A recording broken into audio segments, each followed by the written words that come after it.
میگه که در ماشینا یگان کس سوار نشو.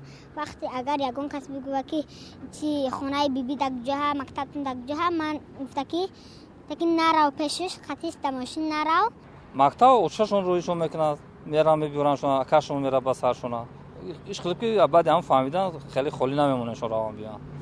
نه که خیلی ایجا که باید حدیثه رش نبیم تماما نمونیم. میگیم که خیلی در راه رفت یک از فریاد کرد نگاه نکنه یا تیز راه گرد یگان ماشین من کار بگریزه یکی به یگان بهونه فریادتون میکنه که جبیا گپ دارم گوش نکنه گپی باید.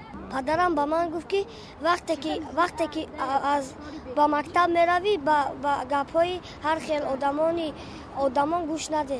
اگر یگان کس گفت که با اینجا بیا همین چیزها رو با من یاردم کن اگر بیگانه باشد نبا. گرفته به خانه میبرم و میگم تا من نایم تو از مکتب بیرون نرو.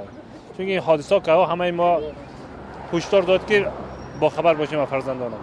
میگن که دور کوچه نروه خیلی بیرون پیش خانه دا بازی کنه.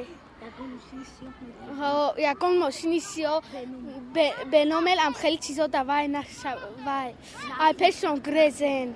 مثال مبین خودشون با مکتب دا هم دیگریاشون دا آوازه شده که ماشین سیاه می ایسته و من مثال فریاد میکنم و یا گفته بعد بسیارتر برای همون خودشون هم آگاهی شدگان معلماشون بسیار گفته می ایستشون هم صنفشون با من ای خونه گفته می ایستم.